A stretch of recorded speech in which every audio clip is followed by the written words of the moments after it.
Hariri.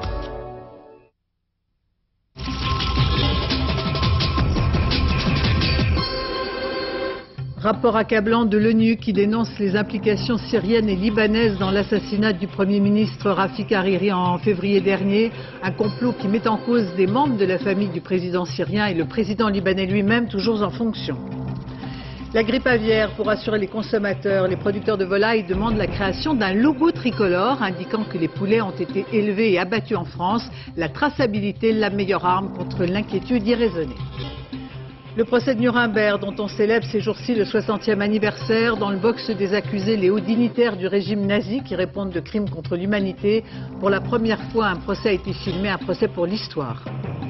Première neige au Stade de France, grâce à un procédé unique, les flocons recouvrent la pelouse, des sports de glisse au programme, un avant-goût de Noël. Et puis la mode masculine avec ce voyage dans le temps à travers cette exposition au musée des arts décoratifs. L'homme, un modèle que l'on convoite, on est loin du costume 3 pièces. Madame, Monsieur, bonsoir. Je vous propose de commencer ce journal par ce rapport de l'ONU, un rapport explosif qui implique dans l'assassinat du Premier ministre libanais Rafik Hariri en février dernier des hauts responsables syriens et libanais. Sont nommés entre autres le frère et le beau-frère du président syrien et le président libanais lui-même. Ce rapport était très attendu. On ignore l'onde de choc qu'il provoquera au plan politique, mais d'ores et déjà, les réactions sont vives. Washington, par la voix de Condoleezza Rice, face à ses conclusions implacables, demande à la Syrie de rendre des comptes et Paris appelle Damas à coopérer dans l'enquête. Bernard Lebrun. Le magistrat et le secrétaire général. Il est 13h hier à New York, 17h à Paris, quand par surprise, le rapport Melis est remis. Voici sa version imprimée, dit version officielle, car il y en a une autre, dite version électronique, diffusée par erreur par les ordinateurs de l'ONU, selon son auteur. Nous nous sommes procuré cette version, des noms ont été barrés, des noms de hauts responsables syriens ont été supprimés. Une certitude, les deux versions du rapport établissent l'implication syrienne avec la complicité de hauts responsables libanais dans l'assassinat de l'ex-premier ministre. En ces termes, signé Detlef Melis, il y a des preuves convergentes. Un élément parmi d'autres, la fameuse camionnette blanche bourrée d'explosifs, filmée ce 14 février par les caméras de circulation de Beyrouth. Selon un témoin, auditionné par Melis, celle-ci venait de Syrie et a franchi la frontière libanaise ce lundi 14. Immédiatement, le ministre de l'Information syrien a démenti sur Al Jazeera. Faux, dit-il, c'est un rapport politique, loin de la vérité et non professionnel. Grand suspect aussi, selon le rapport, le président de la République libanaise en personne, Émile Laoud. Selon Melis, Laoud a reçu un appel le matin du 14 février lui annonçant l'opération. Il aurait été au courant, mensonge, dit son porte-parole cet après-midi. Dans la version électronique, les accusations syriennes sont nominatives. Maher Assad et Assef Shaokat ont décidé d'assassiner Hariri. Gravissime. Maher Assad est le frère peu ressemblant du président syrien. Assef Shaokat est le beau-frère du même président et le chef du puissant service de renseignement militaire. Il y a 10 jours, le président syrien avait prévu. Si vraiment des Syriens sont impliqués, ils seront considérés comme des traîtres et sévèrement punis. Déjà, Detlef Melis a vu sa mission d'enquête prolongée jusqu'au 15 décembre. Mardi 25 octobre, c'est à huis clos qu'il exposera au Conseil de sécurité ses conclusions. Déjà, les 5 membres permanents semblent divisés sur sanctions ou non contre la Syrie. À Beyrouth maintenant, des appels à la démission du président libanais ont été lancés par 2 députés de la majorité. Une manifestation devrait se tenir en ce moment même pour réclamer que justice soit faite. La ville de Beyrouth encadrée par des forces militaires pour faire face à tout risque d'attentat. Gilles Marinet, Nadine Picard. En ce moment, sur ces images diffusées par la chaîne de télévision proche de la famille Hariri, un rassemblement. Les drapeaux libanais, des portraits de l'ancien Premier ministre assassiné qui reposent sur cette place et 2 mots d'ordre. La vérité sur sa mort, la constitution d'un tribunal international. D'autres vont plus loin en réclamant la démission du président Laoud, mis en cause par un rapport sur l'attentat qui coûte à la vie à Rafik Hariri. Sûr et certain, il va démissionner. Parce qu'il est, à mon avis, il est parmi les premiers qui sont sur l'attentat de Hariri. D'autres sont plus mesurés. Vous pensez que le président Laoud doit démissionner? Je crois qu'il faut attendre un peu pour voir vraiment à quel point elle est menée dans ces actes. Ce matin, le rapport Mélis faisait la une de tous les journaux. Un séisme, a titré l'un d'eux. Certains habitants de Beyrouth y voient l'occasion de reconstruire la vie politique libanaise. Je considère que c'est un rapport qui va changer toute la politique du pays, qui va nous donner de nouveaux espoirs, donner de nouveaux horizons pour le peuple qui a tant souffert pendant 25 ans. Je pense que pour tous ces gens qui ont perdu un proche ou qui ont souffert de la politique syrienne au Liban, je pense que c'est un grand pas. D'autres, moins optimistes, redoutent la réaction syrienne, une nouvelle guerre. Ça vous fait peur ce rapport? Ouais, mais non. Pourquoi? Ouais. Pourquoi?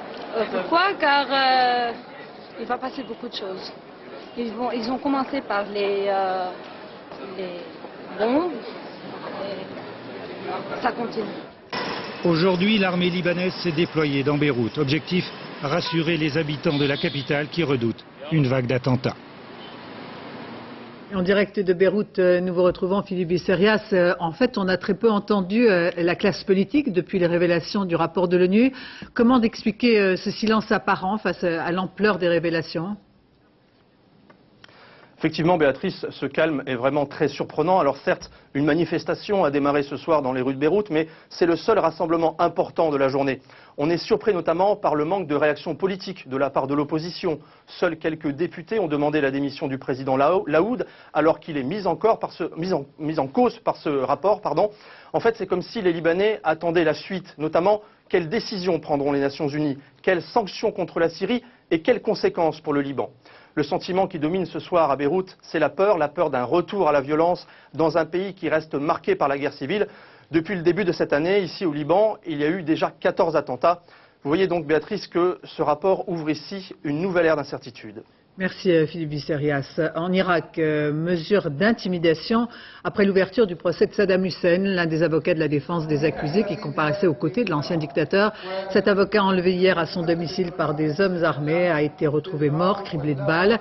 La prochaine audience du procès de Saddam Hussein devrait se tenir fin novembre. La sécurité de la cour, des avocats et des témoins est posée.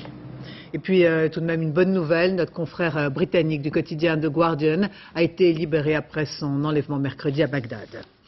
La grippe aviaire continue d'occuper le haut de l'actualité avec en Thaïlande ce nouveau cas de contamination. Il s'agit du fils d'un fermier décédé de la maladie hier. L'enfant âgé de 7 ans a été hospitalisé, ses jours ne seraient pas en danger.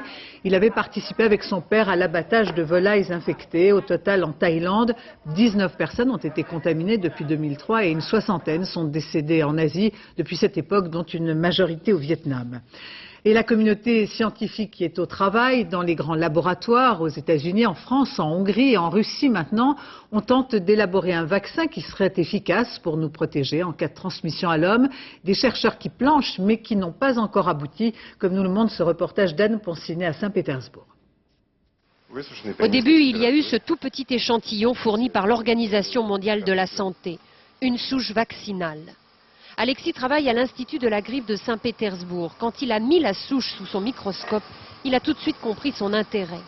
Elle ressemble de l'extérieur au virus de la grippe aviaire, mais ce n'est pas la grippe aviaire. C'est un assemblage génétique d'un virus grippal très commun et de la grippe aviaire. Autrement dit, cette espèce de faux virus apprend à l'organisme à se défendre contre le vrai. C'est presque un vaccin. Il reste au laboratoire de Saint-Pétersbourg à l'étudier, le cultiver et le tester sur les animaux. Ensuite, il faudra le faire produire en grande quantité par une usine. Et enfin, le tester sur des volontaires. D'autres labos du monde travaillent sur la même souche. Certains ont déjà entamé la phase des essais sur les hommes. Ici à Saint-Pétersbourg, elles ne commenceront que l'an prochain. Ce vaccin est destiné aux gens qui travaillent dans les fermes en contact avec les volailles, ainsi qu'aux douaniers et aux vétérinaires. Problème, si le virus de la grippe aviaire mutait et venait à se transmettre d'homme à homme, les vaccins qui se préparent à l'heure actuelle ne seraient pas efficaces. Il faudrait alors refaire un nouveau vaccin. Mais ça ne signifie pas qu'il faudrait tout recommencer à zéro. Au contraire, on gagnerait du temps grâce au travail réalisé à l'heure actuelle par des laboratoires comme celui de Saint-Pétersbourg. En France, tout faire pour rassurer, les producteurs de volailles souhaitent qu'un logo tricolore permette de repérer les poulets élevés en France. Une identification qui offrirait une garantie aux consommateurs, des consommateurs victimes ces derniers jours d'un début de psychose que la traçabilité des poulets devrait enrayer. Laurence Dechaire, Frédéric Faure. Depuis quelques jours, le poulet ne fait plus recette. Moins 20% en moyenne. Et pour ceux qui ne le goûtent pas, pour le choisir, à chacun ses repères. Généralement, je prends quand il est français, élevé en plein air. Enfin, je fais attention à ça, mais toute l'angoisse actuelle ne m'empêche pas d'en manger en tout cas. Je l'achète à la campagne et chez un éleveur, donc il n'y a pas d'étiquetage du tout et je sais d'où ça vient. Côté étiquette, l'indication du pays n'est imposée que si le poulet provient d'un pays hors de l'Union européenne. Quant à l'estampille sanitaire, obligatoire, elle indique le numéro de l'abattoir ou de l'atelier de découpe, son pays et même le département. Une traçabilité suffisante pour ce restaurateur. Vous avez un numéro de traçabilité qui permet, en cas de problème sanitaire, etc., de remonter la filière pour aller identifier d'où vient le produit et, si c'est nécessaire, d'organiser une sorte d'alerte. Et donc un retrait du produit. Le reste est une histoire de qualité de volaille, au choix et selon le porte-monnaie du client. Pour les associations de consommateurs, aucune psychose n'est justifiée. Il n'y a pas de grippe aviaire dans les élevages français. Au niveau des abattoirs, il y a des mesures sanitaires très importantes. Et enfin, le risque d'avoir la grippe aviaire au niveau de l'alimentation est nul, puisque le virus ne résiste ni à la cuisson, ni à l'acidité de l'estomac. Un repère, une cocotte bleu-blanc-rouge devrait bientôt venir rappeler que 90% des volailles sont françaises. Difficile de rester insensible à la tragédie qui se déroule au Pakistan. Non seulement le bilan du tremblement de terre a été revu encore à la hausse avec plus de 50 000 victimes et 75 000 blessés, mais surtout l'acheminement des secours est quasi impossible dans des régions isolées, accessibles que par hélicoptère. Le temps presse, l'OTAN annonce l'envoi d'appareils et d'1 millier de militaires. Dorothée Cochard. Ils croient leur salut arrivé, ils ont tort. L'armée vient de rouvrir la voie principale, mais les camions ne sont pas assez remplis. À la distribution, c'est chacun pour soi. Ici, une couverture, c'est une chance de survivre à l'hiver qui arrive. Il fait -5 la nuit. Rien qu'aujourd'hui, j'ai reçu 3 à 4 000 demandes de tentes et je n'ai pu en distribuer que 300. Les hélicoptères de l'ONU multiplient les repérages. Mais 15 jours après le tremblement de terre, 500 000 personnes sont isolées dans la montagne et attendent encore les premiers secours. Nous n'avons jamais connu un pareil cauchemar logistique. Jamais. Nous pensions que le tsunami était le pire qu'on puisse jamais connaître. C'est encore pire. Difficultés supplémentaires, les dons internationaux sont insuffisants. Les ONG puisent maintenant dans les réserves du tsunami. Aujourd'hui, on a fait contact avec nos donateurs et donc à peu près 95% de nos donateurs ont répondu par le positif quand on leur disait est-ce qu'on peut utiliser cet argent que vous nous avez donné sur d'autres crises, et ils ont répondu par le positif. Les donateurs du tsunami, bienfaiteurs du Pakistan, et les besoins sont immenses. 75 000 blessés, 3 millions de sans-abri. L'Est du Mexique est en train d'affronter les premières attaques du cyclone Vilma, un cyclone de catégorie 4 avec des vents de plus de 230 km/h. Dans ces régions hautement touristiques du Yucatan, des milliers de touristes ont été évacués, d'autres sont aux abris. Christian Tin. Réveil sinistre pour Playa del Carmen, ville balnéaire aujourd'hui fantôme. Des vents soufflant à plus de 150 km/h, accompagnés de pluies diluviennes. Voilà les premiers effets du cyclone Wilma. Quelques habitants isolés sont évacués à la hâte vers des abris de fortune. D'autres fatalistes ont choisi de rester sur place. Nous espérons que la tempête qui est très forte va vite passer parce que devant les choses de la nature, il faut reconnaître qu'on est impuissant. Même chose à Cancun, plus au nord. Ce sont désormais 120 km du littoral de la péninsule du Yucatan qui sont menacés par ce cyclone particulièrement lent et donc dévastateur. En début de soirée, l'œil de Wilma a atteint la côte mexicaine. Depuis hier, les autorités se préparent au pire. Par mesure préventive, tous les hôtels du bord de mer ont été fermés et 38 000 touristes évacués dans des gymnases. Ils y passeront leur deuxième nuit dans l'incertitude. Nous n'avons aucune idée de quand nous allons pouvoir rentrer. Ça peut être dimanche ou bien lundi. On ne sait pas. Le cyclone Wilma est classé en catégorie 4, avec des vents dépassant 230 km/h. Après avoir frappé le Mexique, il devrait toucher le nord-ouest de Cuba et atteindre la Floride lundi ou mardi. C'est le 12e ouragan de cette saison, un record depuis 35 ans. En France, 5 anciens militaires se disant victimes des essais nucléaires en Polynésie et au Sahara dans les années 60 demandent réparation. La commission d'indemnisation rendra sa décision dans quelques mois. Ces vétérans ont subi des irradiations qui ont provoqué, selon eux, des années après des cancers. L'armée de son côté ne reconnaît toujours pas de lien entre la maladie de ces vétérans et leur exposition lors des essais nucléaires. Sophie Rodier, Delphine Parekmiller. Cette audience, ils l'attendaient depuis des mois. Lucien Parfait, Gérard Delac, Jean-Paul Ruet, Claude Barrault et Christine Lécuyer, dont le mari est décédé. Tous demandent aujourd'hui que leur statut de victime des essais nucléaires français soit reconnu par la justice. Surtout qu'on a sacrifié une partie de notre jeunesse au service de la France et qu'aujourd'hui, l'État ne veut pas reconnaître les services rendus. Et ça a du mal à passer. 1968, c'est la grande période des premiers tirs thermonucléaires à Fangatofa. Puissance 170 fois Hiroshima. À l'époque, le sergent Claude Barrault est affecté à la base de Hao, à 450 km de la zone de tir. Un site laboratoire où sont analysés les prélèvements de poussière radioactive effectués par les avions Vautour quelques minutes après les tirs. On passait à côté de ces fameux Vautours qui étaient parfois en cours de décontamination avec des lances à incendie. Quand ça arrivait sur la carlingue d'un avion, ça giclait partout. Hein. On pataugeait dans les flaques d'eau probablement contaminées. Et à partir du moment où la hiérarchie militaire nous dit qu'il n'y a pas de risque, a priori, il n'y a pas de raison de mettre leur parole en doute.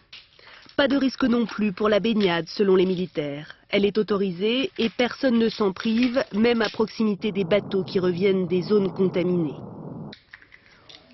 Aujourd'hui, Claude Barrault souffre d'une grave atteinte pulmonaire. Le matin, de le soir.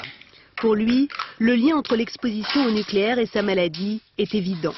L'armée française n'est pas de cet avis. Comme tous ses camarades, Claude Barrault souhaite la création d'un fonds d'indemnisation, comme pour les victimes de l'amiante. Dans l'affaire du Mont-Saint-Odile, il devrait y avoir un procès. Près de 14 ans après le crash de l'Airbus, 6 responsables en poste à l'époque de l'aviation civile, d'Air Inter et d'Airbus Industrie devraient comparaître en correctionnel. Un soulagement pour les familles des victimes qui se battaient depuis tant d'années contre les lenteurs de l'instruction et la succession d'expertises et de contre-expertises contradictoires. Christine Boss, Virgile Gado. En annonçant aujourd'hui ses réquisitions définitives, le parquet de Colmar vient de tourner l'avant-dernière page d'une saga judiciaire de près de 14 ans. Le 20 janvier 1992, un Airbus A320 qui reliait Lyon à Strasbourg s'est écrasé près du Mont-Saint-Odile, faisant 87 morts. Aujourd'hui, le parquet requiert le renvoi en correctionnel de 6 personnes sur les 7 mises en examen pour homicide et blessures involontaires, mises en cause. La conception même et l'équipement de l'appareil A320 et cela correspond également à des charges tenant à l'organisation même du vol en question, s'agissant de la qualification des pilotes.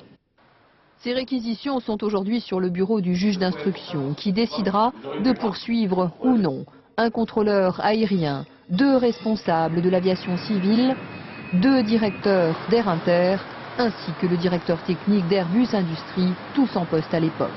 Malgré cette ultime étape, l'association des familles de victimes éprouve aujourd'hui un soulagement.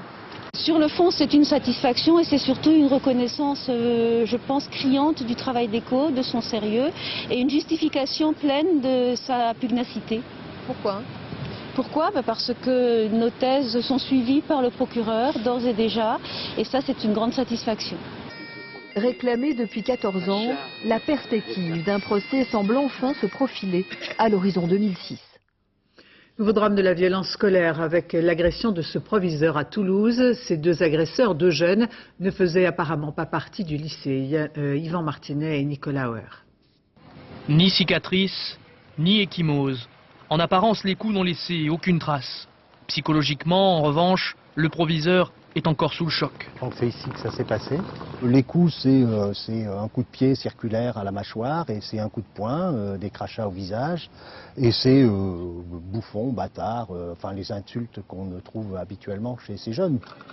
Mercredi, 15 h, 2 individus étrangers à l'établissement circulent en scooter dans l'enceinte du lycée. Michel Chéry leur signifie qu'ils n'ont rien à faire ici, qu'ils doivent partir. Il est alors frappé devant ses élèves. Les élèves peuvent aussi être agressés et c'est choquant pour nous parce qu'on ne pourra pas se défendre comme le proviseur. Les agresseurs sont interpellés peu après les faits. Ils ont 17 et 18 ans. Nunchaku, pistolet à billes, poignard. C'est la récolte de ce proviseur en 4 années. La violence se banalise ? Se banalise peut-être pas, mais en tous les cas, elle augmente. Elle augmente et les gens ont beaucoup moins le sens du respect de chacun. Grillage, poste de surveillance, au lycée Jolimont, des travaux devraient débuter prochainement pour permettre le contrôle de l'accès à l'établissement. Dans l'affaire des bébés volés et des bébés bulgares, 11 personnes ont été mises en examen. Il s'agit de parents soupçonnés d'avoir acheté ces enfants. Ce trafic que l'on a évoqué dans nos éditions cette semaine a été mis à jour après un an d'enquête. Enfin, on apprend qu'un couple à Marseille, dont les 3 enfants ont été retrouvés morts, ce couple vient d'être placé en garde à vue. L'augmentation du prix du gaz, on parle d'une hausse de 12% au 1er novembre. Des mesures devraient accompagner cette augmentation pour pénaliser le moins que possible les revenus les plus modestes. Un sujet qui gagne désormais le terrain politique alors que le gouvernement n'a pas encore tranché. Émilie Lançon. Dominique de Villepin pensait qu'on l'attendait sur la privatisation des autoroutes. C'est sur le gaz qu'on est venu le chercher. Gaz de France veut augmenter ses tarifs de 12% et attend le feu vert de Bercy. Le Premier ministre marche sur des œufs. Il s'agit d'à la fois répondre aux besoins de l'entreprise qui subit la hausse des cours du prix du pétrole et en même temps prendre en compte la situation générale de notre pays. C'est donc une décision qui doit être équilibrée. Indexé sur le prix du pétrole, le prix du gaz ne cesse de flamber. Plus 3,8% en novembre 2004, plus 4% en juillet 2005, 2,6% en septembre. Au total, près de 33% d'augmentation en 5 ans. À gauche, une nouvelle hausse est jugée insupportable. Je pense que ça va gronder dans les chaumières. Les Français subissent déjà de plein fouet l'augmentation du prix de l'essence à la pompe. Et au-dessus de ça, le gouvernement et GDF vont peut-être imposer une hausse qui est surréaliste. Les communistes, eux, mettent en cause la privatisation de GDF. C'est la conséquence logique de la privatisation de Gaz de France. C'est-à-dire qu'aujourd'hui, on ne fournit plus du gaz à des usagers, mais il faut faire du bénéfice pour investir. Embarras à droite, où les députés redoutent une mesure impopulaire. 12% d'augmentation du gaz, ça me paraît excessif, parce que ça va gêner beaucoup de nos concitoyens et nos concitoyens les plus modestes. En compensation, GDF propose une baisse de son abonnement aux ménages en difficulté. Une mesure qui ne compenserait que très partiellement la hausse du prix du gaz. La carte grise sera plus chère pour les 4x4 et les grosses voitures. Les députés ont approuvé la création d'une taxe pénalisant les voitures plus polluantes, c'est-à-dire celles qui rejettent trop de dioxyde de carbone. Sachez par ailleurs que la Mutualité française a décidé de ne pas prendre en charge les médicaments qui ne seront plus remboursés par la Sécurité sociale. Qui doit prendre en charge le voyage de professeurs lorsqu'il s'agit d'emmener une classe à l'étranger? Dans le Cher, la question a été posée par le rectorat. On a demandé aux enseignants de financer leur déplacement alors que jusqu'à présent, ce n'était pas le cas. Le débat est ouvert, mais en attendant, un certain nombre de voyages ont été annulés. Leur en dit Philippe Thiebaud. Ça y est, ces collégiens sont en vacances, mais ils ont intérêt à bien en profiter. Dans ce collège, les voyages scolaires de l'année ont été annulés à l'initiative des enseignants. Pour l'instant, lors de ces déplacements, les profs ne payaient rien, les voyagistes offrant souvent des places gratuites pour les accompagnateurs. Le rectorat de l'académie ne permet plus ce système et les enseignants craignent de devoir mettre de leur poche. Sur le terrain, c'est de la surveillance 24 heures sur 24. On est dans des villages de vacances, mais on les surveille la nuit. Il y a des élèves qui cherchent à aller boire d'autres élèves la nuit, donc c'est du 24 heures sur 24, c'est beaucoup de travail. Donc il est hors de question pour vous de payer pour ça? Il est hors de question de payer pour ce travail qui demande beaucoup plus de travail que si on restait au collège. C'est la Chambre régionale des comptes qui a mis en garde l'éducation nationale. Le système en vigueur heurterait le principe de gratuité de l'éducation, le coût de voyage des accompagnateurs étant répercuté sur celui des élèves. Il y a des règles de financement à respecter, et notamment l'encadrement des voyages ne peut pas être mis à la charge des familles, même indirectement. Alors, il y a des solutions. C'est au conseil d'administration de chaque établissement de décider de ses modalités de financement. Les solutions, puiser dans les fonds propres de l'établissement ou obtenir des subventions spécifiques, mais pas question pour le rectorat de demander aux profs de payer. Les parents d'élèves sont d'accord. L'école étant gratuite, tout simplement on devrait dire que les voyages sont gratuits. On n'en est pas là. Pour le moment, les parents payent une part, une lourde part. Je pense qu'il serait question que s'il y a une part restante qui est due par rapport aux enseignants, il n'est pas question de la leur faire payer, mais plutôt à la prendre en charge par l'établissement, soit le ministère de l'Éducation nationale. Plusieurs établissements ont déjà dû annuler les sorties prévues, faute de financement, et le mouvement pourrait prendre une ampleur nationale dans les prochains mois. Un procès gravé dans les mémoires, le procès de Nuremberg, dont on célèbre ces jours-ci le 60e anniversaire. Dans le box des accusés, les hauts dignitaires du régime nazi qui répondent de crimes de guerre et de crimes contre l'humanité. Pour la première fois, un procès a été filmé, un procès pour l'histoire. Daniel Wolfram. Nuremberg est aujourd'hui une ville ruinée. 1945, il ne reste donc rien de la ville symbole du nazisme et de ses congrès dantesques. Rien sauf le tribunal et la prison. C'est ainsi qu'on y accueillit le procès de 21 grands criminels de guerre nazis. Ils sont restés plus d'1 an dans le box des accusés, accusés de complot, de crimes de guerre, de crimes contre la paix et notion toute nouvelle de crimes contre l'humanité. Le crime contre l'humanité est défini comme un ensemble criminel qui atteint aux valeurs fondamentales de l'humanité. 11 d'entre eux seront pendus. Tous s'étaient déclarés non coupables de leurs crimes. Non coupables. Non coupables. Non coupables. Rudolf Hess, curieux personnage. Vous pouvez indiquer le chiffre approximatif. Il avait marqué 40 ans plus tard Edgar Faure, procureur adjoint pour la France. J'étais même du côté où je les voyais tout le temps. Donc je voyais tout le temps Göring, Hess et compagnie. Hess était absolument imperturbable, il avait de temps en temps des sortes de tics, mais en dehors de ça, il ne transcrivait aucune sorte d'émotion, de sourire ni rien, à la différence de Göring qui, lui, avait un visage extrêmement mobile.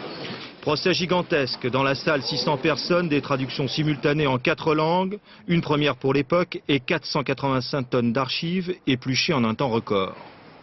Le phénomène le plus étonnant, c'est qu'en 3 à 4 mois, les personnes qui ont traité ces documents, les ont authentifiés, les ont sélectionnés et pu réussir ce travail. Mais à Nuremberg, on ne traita pas spécifiquement de la solution finale. Le terme génocide lui viendra plus tard, en 1948, pour s'appliquer aux crimes de masse commandés par les États. Dans le reste de l'actualité, le temps d'un week-end, le Stade de France transformé en station de sport d'hiver.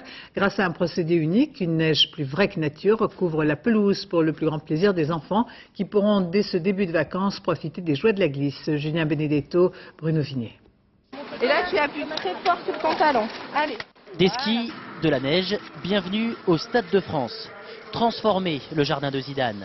À l'heure où les flocons se font désirer à la montagne, le Stade de France met son manteau blanc dans l'antre des Bleus. En fait, il a 2 ans et demi, donc voilà, c'est le premier contact avec la neige, c'est sympa. Paris, station de sport d'hiver avec ses pistes et ses moniteurs de ski. Voilà, on est monté presque jusqu'en haut là, t'as pas peur? Pas du tout. Subtilisé aux pentes alpestres, le temps d'un week-end. Voilà. Je trouve ça très sympa pour les gens de la ville justement de voir ce que ça peut être la montagne, quoi. Bon, c'est pas vraiment ça, mais au moins ils ont un aperçu de ce que ça peut donner de glisser. Enneiger le Stade de France, un pari osé. Pour fabriquer des flocons à la pelle, un procédé unique. 400 tonnes de neige ont pu être produites, quelle que soit la température extérieure. La neige, c'est de l'air, de l'azote et de l'eau. Tout ça lancé à forte puissance. Donc le tuyau d'air, le tuyau d'azote et l'eau, tout ça à grande puissance. Et on arrive à se retrouver avec de la neige qu'on peut retrouver en montagne. La neige très compacte qu'on va essayer de garder toute la semaine. Glisser ou se laisser glisser, attaché à une tyrolienne reliant 2 tribunes pour un vol unique au-dessus du Stade de France. Alors c'était comment?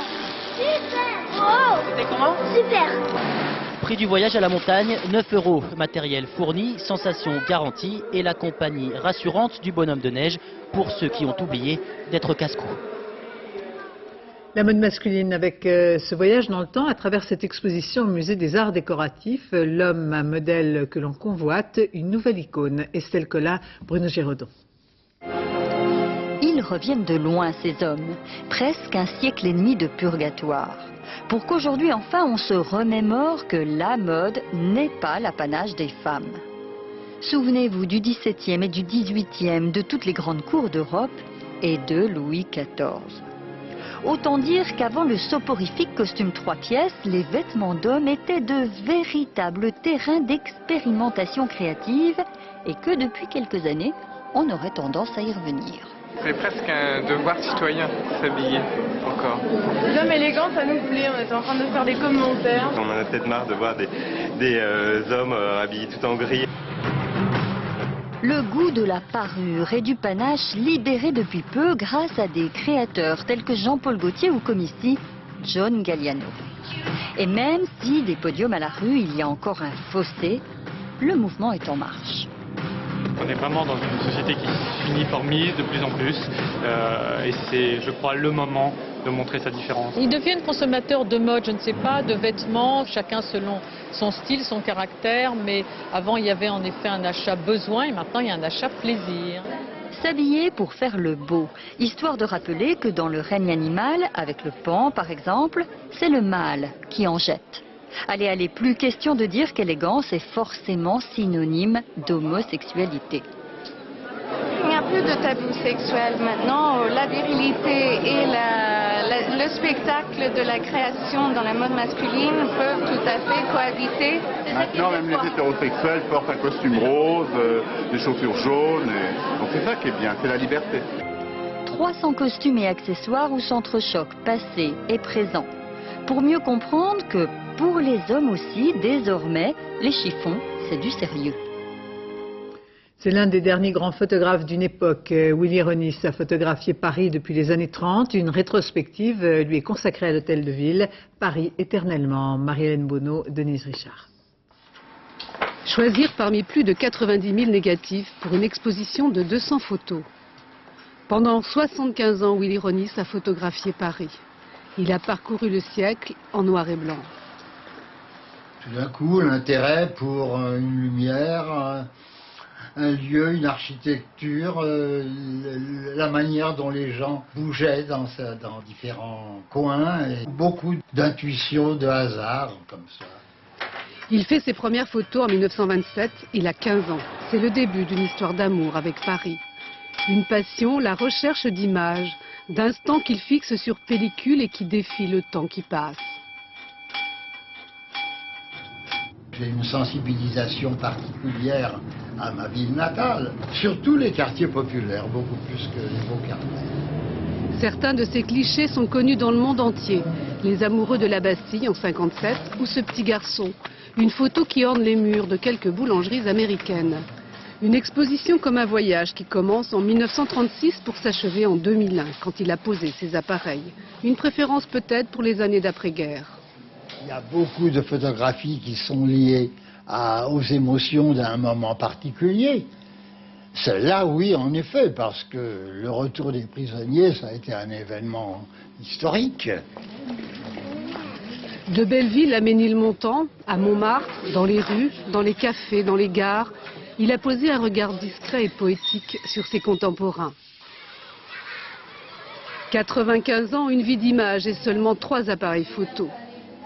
Une incursion dans la couleur en 1958 et puis des nus, ses dernières photos. Une œuvre colossale que Willy Ronis a donnée à l'État en 1983. Musique avec la superbe voix de Sushila Rahman. Elle est actuellement en tournée en France à l'occasion de son 3e album. Partout elle fait ça le comble. Olivier Nenza et Yann Moine.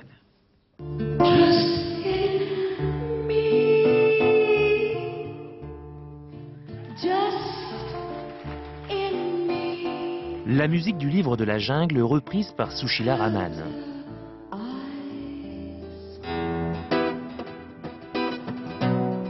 Elle se promène entre Occident et Orient, entre Paris le temps d'un concert, l'Angleterre où elle est née, et l'Inde, la terre de ses ancêtres. Sushila Rahman a le cœur et l'âme volatiles.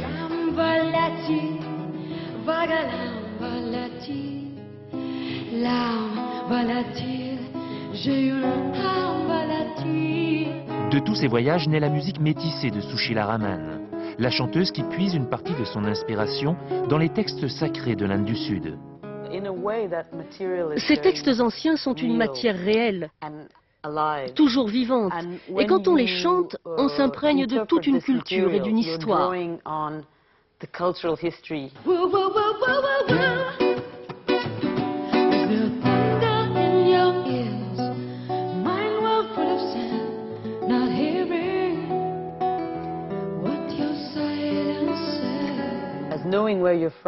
Se souvenir d'où l'on vient, c'est très important pour continuer à avancer. Ne pas stagner, être en perpétuelle évolution. La vie et le monde changent. C'est un processus naturel et on ne doit pas en avoir peur.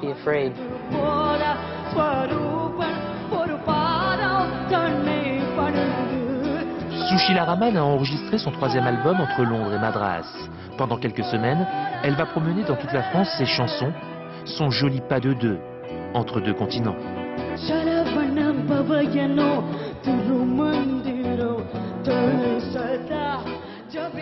C'est la fin de ce journal. Je vous remercie de votre attention. Tout de suite, la météo Nathalie Riouet, suivie du point route Valérie Maurice. 20h50, votre soirée polar. 0h50, le journal de la nuit Jean-Claude Renaud. Demain, dans Thé ou Café, Catherine Sellac recevra Chiara Mastoriani et Benjamin Biolay. Quant à moi, j'aurai le plaisir de vous retrouver demain dès 13h. Excellente fin de soirée sur France 2.